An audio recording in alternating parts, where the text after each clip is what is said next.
Većina ljudi veruje da gotovo svi proizvodi od plastike mogu lako da se recikliraju, što je pogrešno. U SAD-u, iako se plastično smeće odvaja u praktično svim mestima, samo 5% plastike se reciklira. Ako je to tako, zašto verujemo da je lako reciklirati plastiku? Da je potrebno samo da prikupimo plastiku i pošaljemo je na reciklažu. Takvo mišljenje je rasprostranjeno zbog toga što su proizvođači plastike investirali preko $1 milijardu da nas u to ubede. Na to ih je naterao strah od posledica prvih zabrana upotrebe plastike, donetih u SAD-u čak pre 40 godina. In a highly controversial action, one county in New York State has voted to ban all packaging made of two kinds of plastic. What may be part of a national trend, the City Council of St. Paul, Minnesota, voted to outlaw the use of polystyrene plastics. Američki javni servis PBS je intervjuisao ljude koji su tada bili na rukovodećim mestima u industriji plastike. Oni su ispričali kako su tada korporacije investirale novac da spreče zabrane plastike i da se javnost uveri da plastika može lako da se reciklira. Tada su se na proizvodima od plastike pojavili trouglasti znakovi sa strelicama koje se jure, a unutar njih je broj. Znak je namerno dizajniran tako da steknemo utisak da sva plastična ambalaža može da se reciklira, iako se i tada znalo da je to nemoguće. Kako nam je rekla rukovoditeljka laboratorije za ambalažu i pakovanje na Tehnološkom fakultetu Novi Sad, profesorka dr. Senka Popović, postoje vrste plastike koje je gotovo nemoguće komercijalno reciklirati. Plastika koja je nastala mešanjem više različitih vrsta plastika koje se hemijskim putem uvezuju i nemoguće ih je razdvojiti nakon upotrebe. Zaprepastilo nas je koliko slojeva plastike može sadržati nešto što je izuzetno tanko i gde to baš i ne očekujete. Interesantan primer su omotači za mesnu industriju gde salame, parizeri mogu da imaju do 13 slojeva, iako golim okom ne bismo rekli ni da ima više od 2. Znači 13 slojeva koji su koekstruzijom vezani u jedan vrlo tankan homogen materijal.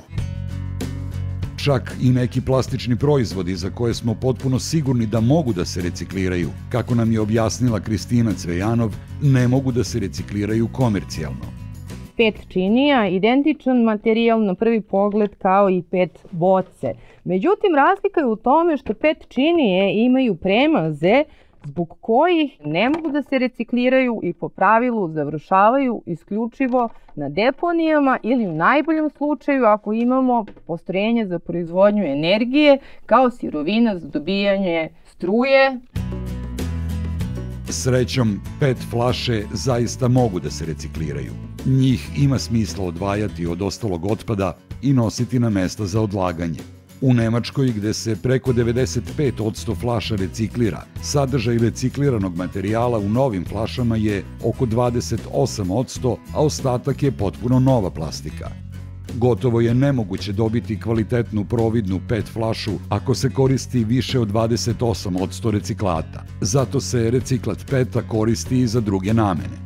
Za razliku od PET-a, većinu drugih vrsta plastike nije moguće komercijalno reciklirati. Reciklerima posebno pravi problem to što na mnogim PET flašama ima dodatnih materijala. Zato čak i kada vidite da na nekim flašicama piše da su od PET plastike, to ne znači da ih je sigurno moguće reciklirati. PET ambalaža sa PVC nalepnicom, poput ove koju držim u ruci, u praksi kada dođe na sortirnicu reciklera, odvaja se i odlaže na deponiju umesto da ide u reciklažu. Zbog čega?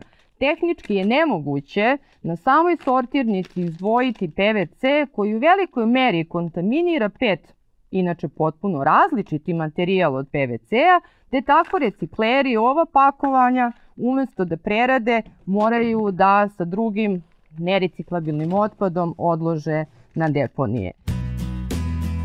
Ako je plastiku teško reciklirati, zašto smo ubeđeni da je prednost plastike to što može da se reciklira? Američki javni servis je otkrio dokumenta koja pokazuju da je vrh industrije plastike u Americi još pre 50 godina znao da je nemoguće razviti sisteme za reciklažu koji će obraditi većinu plastike.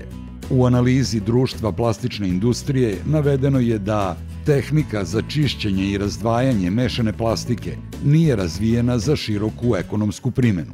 U drugom dokumentu čelnici plastične industrije izneli su negativno mišljenje u pogledu mogućnosti reciklaže plastike. Ozbiljno sumnjamo da će ona ikada biti održiva na ekonomskim osnovama. Rukovodioci plastične industrije su još pre 50 godina bili svesni svih problema koje su naše sagovornice navele. Pred kraj 80-ih u Američkom društvu za plastiku su zaključili: imidž plastike među kupcima opada zabrinjavajuće brzo. Približavamo se tački bez povratka. Gubimo poslove. Moramo hitno da preduzmemo veliki program do sada neviđenih razmera da bi preokrenuli brzi talas rastuće negativne percepcije u javnosti. Industrija je 1989. godine odlučila da investira $50 miliona godišnje kako bi rešila problem. Naravno, ne u reciklažu, već u reklame. Tadašnjih $50 miliona danas vredi oko $120 miliona.